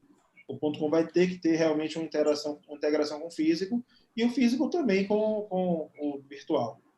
Sim, eu lembro de uma palestra que o CDL organizou, eu acho que há uns 2, 3 meses atrás, em uma churrascaria aqui da região, onde o representante tinha vindo de uma feira de Nova York. E ele falava de várias... Pronto, Ferrentino. Que depois até você me indicou uma live que ele fez sobre a reabertura do varejo. Dentro desse cenário, e que Ferrentino falou lá, Júnior, eu queria ver, assim, entender com você como é que foi esse processo de reabertura, porque ele falava, o processo vai ser difícil, as pessoas vão demorar, aí você já confirmou, elas demoraram no começo a comprar, mas hoje já estão comprando mais. Em termos percentuais, você consegue já começar a medir quanto esse faturamento já corresponde hoje dessas lojas que reabriram? Ou não, ainda é um pouco cedo para fazer essa projeção? Assim, a nossa loja que foi menos impactada em tempo de fechamento foi uma loja em Itaberaba. Itaberaba, se eu não me engano, fechou 4 dias no mês de março, não chegou a fechar uma semana. E a gente teve nessa loja o mês de março, por incrível que pareça, meu pai falou aí do ritmo de crescimento que os mercados vinham, e realmente janeiro foi muito bom, fevereiro foi muito bom, e março vinha num crescimento muito bom. Exatamente. Tanto que no dia 20, na realidade no dia 15 começou essa onda de cair movimento por conta do corona, até o dia 15 não tinha caído, e até o 20 a gente fechou muito positivo, e foi no finalzinho do mês que março fechou negativo, porque tinha uma gordura do início do mês para queimar. E aí essa loja específica, que foi a nossa primeira reabertura, ela teve um abril muito difícil. Então, assim, abril começou com 90% de queda, 80%, foi daquele jeito, e ela fechou abril com 60% de queda em relação ao mesmo mês do ano anterior. Então, quando a gente comparou abril de 20 com abril de 19, ela funcionando ficou 60% a menos. Mas já agora no mês de maio, ela hoje estava com 4% ou 5% abaixo. 6%. 6%, né? No dia anterior estava 2%, porque aí o dia da semana interfere. E assim, mas ela vai ficar, eu acredito que ela fecha o mês com menos de 10% de queda. O que Sim. já é um resultado, assim, a gente não tem esse ano como fazer projeções de médio prazo. Então, por exemplo, esse mês, quando eu passei as metas para os gerentes, aí alguns gerentes me ligaram para questionar. Eu falei, olha, não tem muito o que questionar na meta desse mês, porque a meta desse mês é chute. Eu estou chutando uma meta para você, porque não tenho nenhuma base, nenhum parâmetro para lhe dizer se sua meta é baixa ou alta. Então, eu lhe peço que tenha essa meta como um farol, que a Deu o gente seu vai melhor, né? durante o mês. Porque não dá para a gente, assim, numa situação normal, você calcula, você prevê, você faz várias contas. E nesse momento não tem conta que você faça para acertar. Você tem que assumir mesmo que vai chutar, mas esse caso de Itaberaba mostra para a gente que realmente o momento de reabertura vai ser difícil, como está sendo. As outras praças que reabriram estão tendo, no início, 80%, um comportamento muito semelhante. Então, e essa queda vai diminuindo, mas mostra que a reabertura é fundamental. Não justifica em cidades. Das cidades que a gente tem lojas, a gente tem 2 cidades que realmente a questão do coronavírus está complicada, que é Salvador e Itabuna. O sul da Bahia realmente está com muitos problemas. Mas as outras cidades que a gente tem loja, está muito tranquila a quantidade de casos, a quantidade de hospitalizados. Se a preocupação de fechar para o sistema de saúde conseguir atender as pessoas, Feira de Santana não tinha que fechar nada, porque tem 2 pessoas hospitalizadas. Então, se tem hospital de campanha que não foi inaugurado ainda, que está com 100% dos leitos disponíveis, e 2 pessoas hospitalizadas. Então, o número não mente. Sim, sim. E eu acho que essa reabertura, o consumidor está nas ruas, o consumidor, as pessoas já assim, não estão em casa, porque aqui não tem necessidade de estar em casa. De repente, porque, assim, de repente pessoas de outras regiões, ele é maluco falando que não tem que ficar em casa. Mas realmente eu acho que isso tem que ser sinalizado cidade a cidade. Ontem, complementando o que você está falando, e até desculpa te interromper, ontem no painel econômico, o James, que estava em Dallas, no encerramento, ele falou, eu estava no Leblon e eu vi a quantidade de pessoas de máscara infinitamente maior, com outras palavras, ele falou, eu me recordo agora, do que eu estou vendo aqui no aeroporto em Dallas. Então, às vezes, a preocupação do brasileiro, lógico, transcrevendo, né, às vezes é tão maior quanto a do americano. Então, isso que você está falando realmente, não é que você não está sendo cuidadoso, não. Sim, o mercado precisa reabrir, as atividades precisam aquecer novamente, porém, as pessoas precisam tomar os cuidados básicos, entendeu? O que a imprensa já vem divulgando, o que o Ministério da Saúde já vem divulgando, o governo. Mas, Luiz e Júnior, como 2 gerações olhar o negócio fechado e conseguir ter sangue frio, como você falou, para pensar no futuro, para projetar, para se reinventar. Eu não vou falar de uma conversa de quase um mês atrás, ou de algumas semanas atrás que eu tive com o Luiz, quando eu fui fazer o convite, mas eu vi a preocupação. Óbvio, não precisa falar por quê, mas como essas 2 gerações olhando o negócio e se projetando, e projetando melhorias, e pensando para frente, e pensando, como você falou, do e-commerce, mas que não pode perder aquela presença, que as pessoas gostam disso. Como é esse trabalho no dia a dia? Assim, chuta a bola. Essa surpresa assim, esse momento, na realidade, ele é inédito para qualquer geração, né? Eu nunca ouvi... Nós estamos fazendo história, né? Nós estamos vivendo a história, na verdade. Eu não conheço... Falam que na gripe espanhola houve meio que um lockdown, mas assim, na história recente eu não vejo um momento em que a atividade econômica do mundo foi suspensa. Aí você olha, os Estados Unidos parou, a Europa parou, a Ásia parou, o Brasil parou, cidades que não tinham caso de coronavírus com toque de recolher, sabe?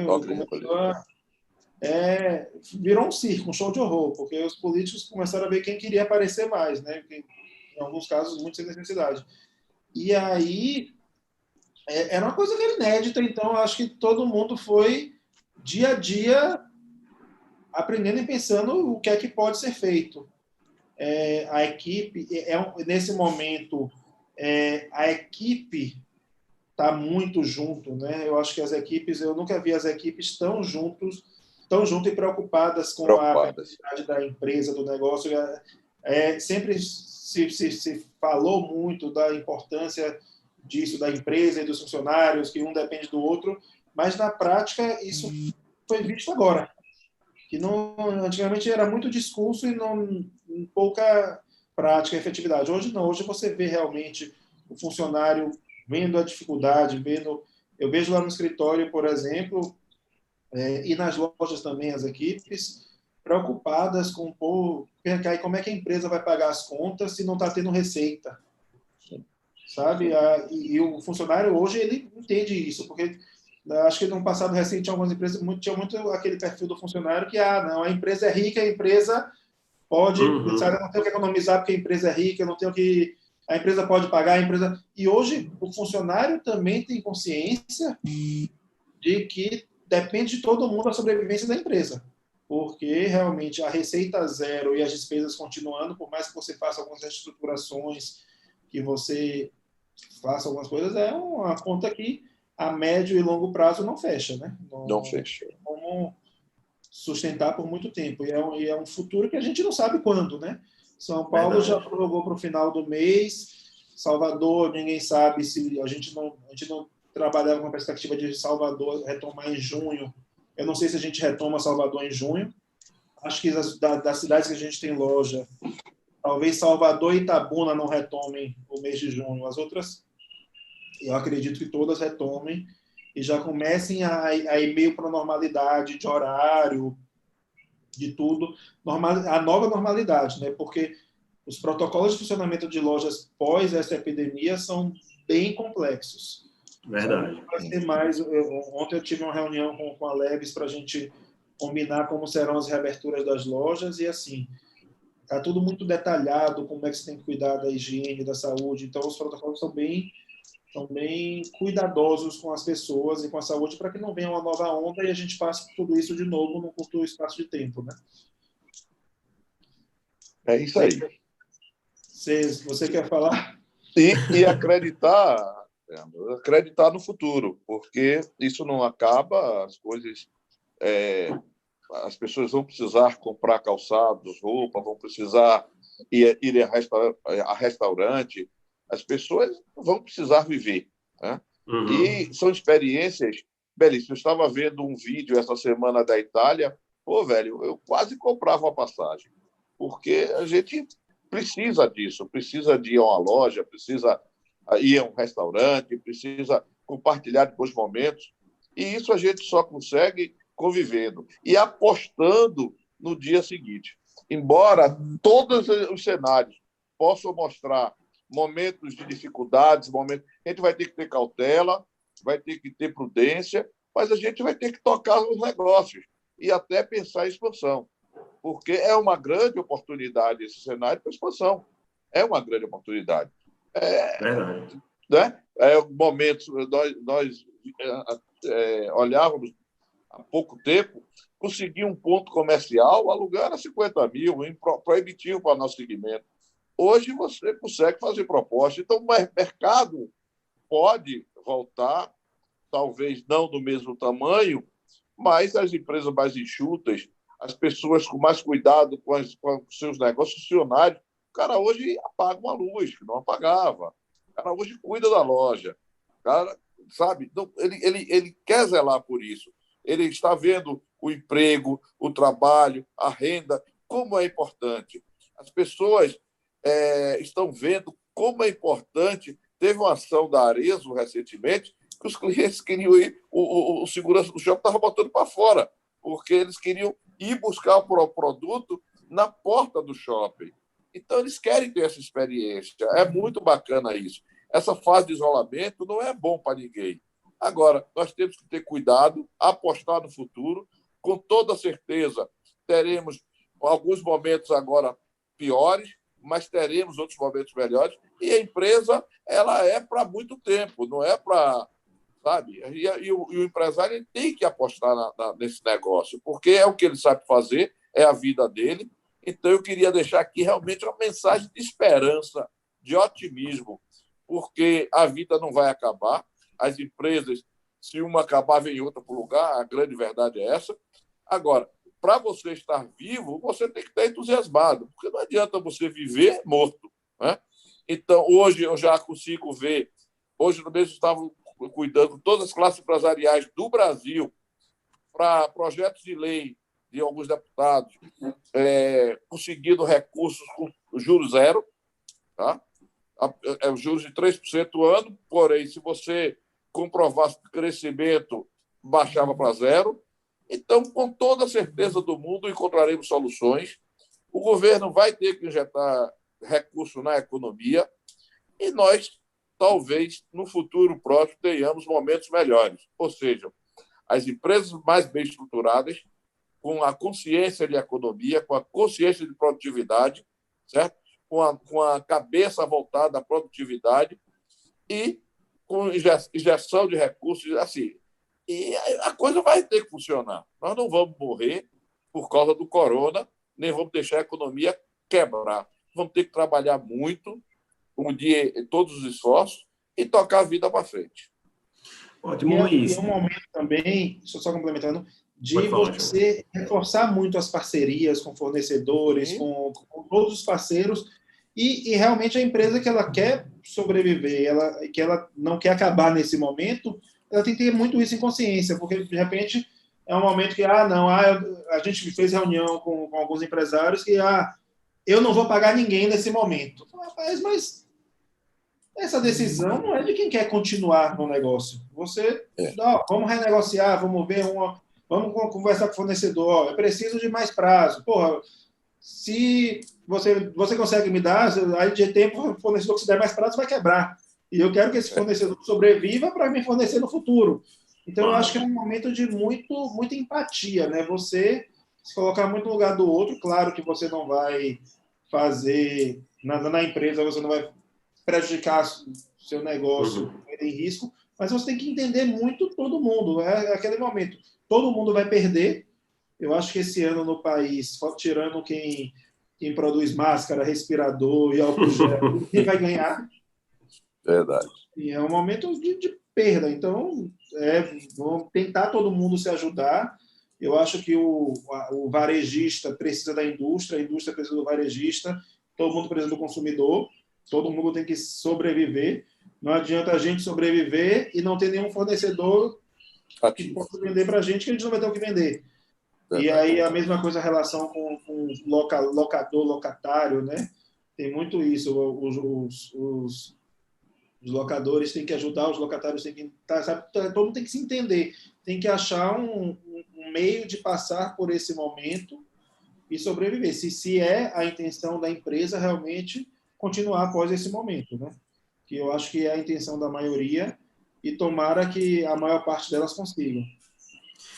Luiz, você deu um exemplo de mudança de postura do colaborador, aquele que, poxa, e o Júnior também, estou preocupado com o caixa da empresa, como é que vocês vão fazer porque não está vendendo? Aí você, Luiz, falou, não, mas o colaborador já foi lá, já apagou a luz, uma preocupação, uma mudança na postura e na preocupação do colaborador.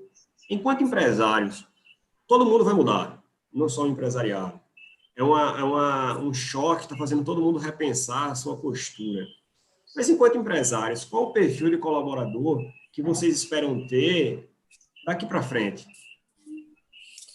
Olha, essa é uma pergunta bacana, Guilherme, porque hoje você consegue ver pessoas que realmente estão vestindo a camisa.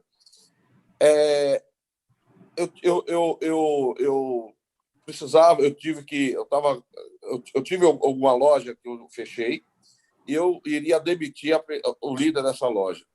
Aí esse cara chegou para mim e disse o seguinte: olha, eu quero reerguer esse negócio, eu não quero nem salário, eu não vou sair como derrotado. Isso eu escutei de um colaborador, certo? Lógico que esse cara não saiu. Então, a postura hoje é muito diferente das pessoas que querem, sabe? Assim, começou a ter aquela vontade das pessoas recuperar aquele momento, recuperar aquela venda, recuperar aquele negócio, né? O próprio funcionário ele está querendo conduzir a empresa com aquela sensação como se dele fosse. Ele está usando isso aí. Então, esse é o modelo, essas são as pessoas que vão estar, acredito, com a gente daqui para frente. As pessoas que estão vestindo realmente a camisa, estão entendendo o momento. E isso não é só funcionário, isso são os nossos fornecedores, são os nossos locadores, os nossos locatários, né?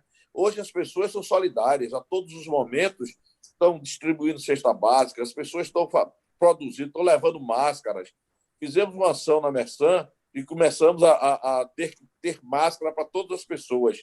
Só que aí começou, não tinha quantidade, porque todo mundo queria as máscaras. Aí colocamos a máscara para ser vendida a R$2. E essas máscaras, todo o valor dessas máscaras vão para o Dispensário Santana, que é a instituição de caridade. Então, conseguimos evitar o desperdício e fazer uma ação social importante, bacana. Então, hoje, todo mundo está pensando, na realidade, no próximo. É muito comum o cara receber até o salário com dificuldade, chegar ali e comprar alguma coisa legal para o vizinho que está com dificuldade. A gente começa a ver um cenário diferente, as pessoas solidárias, as empresas solidárias, as empresas que antigamente só se falava do salve-se quem puder, mas hoje já está existindo uma cumplicidade de todas as mídias. No primeiro momento, fomos cancelar até alguns contratos com fornecedores, e esses caras dizem, não, você não precisa pagar. Nós vamos continuar executando o serviço, e se você puder, você paga. Então, esse tipo de coisa que a gente está ouvindo, que a gente está sentindo a todos os momentos, entendeu?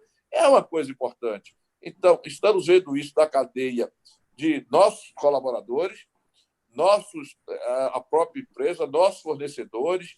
É interessante. Só não vimos ainda do Estado, efetivamente, porque as pessoas fecham os estabelecimentos, não fizeram prorrogação de impostos para as empresas normais, fizeram simples, mas não fizeram para normais, continuaram cobrando IPTU, continuaram cobrando TFF, continuaram cobrando tudo, mas fecharam os estabelecimentos.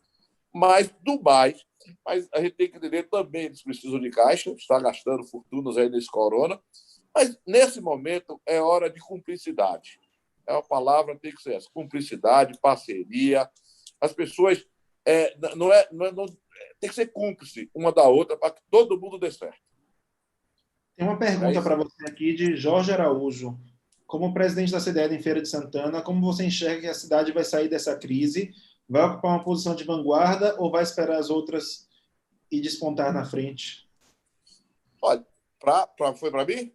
Foi. Isso. Veja só, Feira de Santana é uma cidade diferente, porque é uma cidade onde circula, as pessoas que vêm para cá vêm para ter sucesso. Eu vi a palestra de Luciara, até hoje, do CDL Jovem, ela falava que via aquelas luzes. É uma cidade que, assim, as pessoas chegam para vencer. E Feira de Santana vai sair, até porque é uma cidade grande, é uma cidade de entroncamento rodoviário, é uma cidade que as pessoas vivem comércio, indústria, vivem esses momentos. E, assim,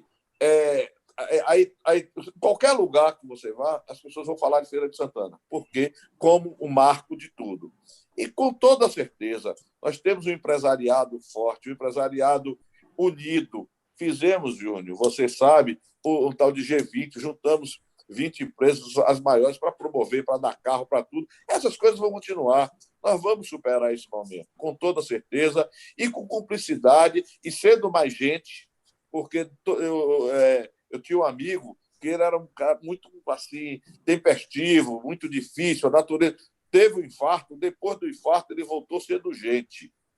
E depois desse momento, todo mundo terá que ser mais gente, terá que ser mais solidário, terá que estar mais junto, entendendo as dificuldades um do outro, procurando ajudar. E Feira vai sair disso, com toda certeza, todo mundo caminhando junto.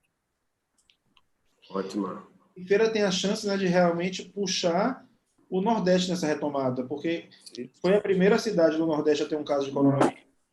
é uma cidade em que a pandemia está controlada, você tem poucos casos ativos, pouca gente hospitalizada, então é uma cidade com possibilidade de abertura e retomada da atividade econômica mais rápida que as outras, e eu acho que ela pode dar um exemplo para todo o Brasil de como fazer isso com responsabilidade e como fazer isso dar certo. E aí as entidades estão muito juntas da prefeitura para que achem uma solução para que consiga realmente fazer isso, né? Eu volto a falar, nós demos até sorte nisso, porque nós temos o prefeito médico e infectologista. Então, ele tem a gente tem que chegar junto e a gente tem que entender que temos que ter muito cuidado, sim, com a saúde. As pessoas não podem estar sem máscara, sem álcool gel, sem tomar todas as cautelas, mas a gente tem que ter cuidado também com a economia. A gente não pode ter uma cidade as pessoas morrendo de fome. Então, mas vamos trabalhar para que isso não aconteça. O Kleber fez uma pergunta aqui, respondendo a ele. Sim, Feira foi uma das primeiras cidades a ter casos de coronavírus, porém ela não está 100% reaberta. Shopping ainda está fechado, escolas, academias, ainda tem uma série de estabelecimentos que ainda tem restrições. E isso preocupa a classe empresarial, entendeu? Como o Luiz acabou de falar. Então, respondendo a você, Kleber, não foi reaberto 100% dos estabelecimentos comerciais, não. Eu estou feliz, como a gente tinha conversado mais cedo, era realmente um bate-papo com vocês dois. Eu tinha até brincado com o Júnior. Júnior, quero ouvir você. Quero que você participe bem, e ele participou muito bem do bate-bola. Do bate-bola. Eu queria que vocês dois encerrassem, assim como o Luiz já começou conduzindo todo o nosso bate-papo, com uma visão bastante otimista e um recado para a classe empresarial, não só de Feira de Santana, mas para todo mundo que está nos ouvindo, seja via Zoom ou YouTube. Posso começar? Pode ser. A minha mensagem é a mesma. Meus amigos, a gente só morre depois que morre mesmo. Nossas empresas não morreram, nossas empresas estão vivas. Temos, sim, momentos de dificuldade, como isso é uma coisa muito comum, é natural né? Essa dificuldade maior, mas que a gente juntos, junto com aí o poder político, o poder econômico, o poder, todos os colaboradores, nós temos que achar uma solução para esse negócio, temos que voltar às nossas atividades, porque o trabalho constrói, precisa voltar, mas voltar com segurança, não é voltar por voltar. Nós precisamos de ter segurança para voltar. Há pouco eu discuti quando começou esse negócio e abriu uma primeira loja, aí meu gerente chegou para mim e disse: mas os clientes estão entrando sem máscara, faça o quê? Eu disse: não aceito que eles entrem sem máscara, porque você pode ser contaminado. E eu me preocupo com você, eu não vou aceitar isso. Então, você explique, dê o abraço para o cara, oriente, faça, mas a gente não pode abrir mão de segurança. Mas a gente também não pode deixar nossos estabelecimentos fechados, porque os estabelecimentos fechados, sim, esses morrerão. E a gente não pode deixar a atividade econômica morrer. Sei que vai existir muitos créditos que serão disponibilizados por governos, por tudo mais, mas a gente tem que superar esse momento, mesmo sem crédito, mesmo sem nada, a gente vai ter que viver, vai ter que lutar. Essa é a nossa missão. Ser empresário não é fácil. Ser empresário é acreditar no impossível, mas e buscar oportunidades e assim, tocar a vida. Então, não baixa assim. Vamos estar ativos, vamos vencer esse negócio aí. Não vamos, sabe, dar espaço para o corona, não, gente. Vamos vencer na base da economia, na base de tudo, mas vamos vencer, com toda certeza. E isso eu não desejo para a feira, isso é para o Brasil, o mundo, que a gente não vai acabar. Nós vamos ter que lutar e botar esse negócio para ser história para daqui a 100 anos. É isso, é um momento das empresas realmente se reinventarem e sobreviverem, e eu acho que como empresário, mas também como consumidor, como cidadão, a gente torce por todas elas. É muito triste você ver, por exemplo, e a gente tem escutado e lido muitas notícias, hotel tal não vai reabrir suas portas pós-pandemia. e aí você olha, poxa, é um hotel que você gostava, que você frequentava, que você conhecia o cara da recepção que ele atendia, que o pessoal do café da manhã sabia como você tomava o café da manhã, e isso, com cada empresa que tem relação com as pessoas, é muito importante, né? Então, a gente não quer ver essas empresas fechando, a gente realmente torce. O Brasil é muito grande, ele vai superar esse momento. As medidas governamentais não são suficientes, mas a gente entende que em algumas está sendo feito o que dá, mas a gente no Brasil também é acostumado a ir sobrevivendo apesar dos governos, né? Então, o empresário brasileiro, ele nunca dependeu de governo para nada, tudo bem, e o governo sempre atrapalhou mais do que ajudou, e a gente sempre sobreviveu a tudo isso. Então, eu acho que a maior parte das empresas vai sobreviver, as pessoas vão passar por isso, e a gente vai aí conseguir, nos próximos anos, construir um país melhor, uma economia mais forte, com empresas mais sólidas. A gente teve uma pausazinha, uma pequena pausa no crescimento e no otimismo que a gente vinha, mas eu acho que depois disso a gente volta com tudo e aí fazendo o país que a gente vinha fazendo nos últimos meses. Ótimo, isso é muito bom.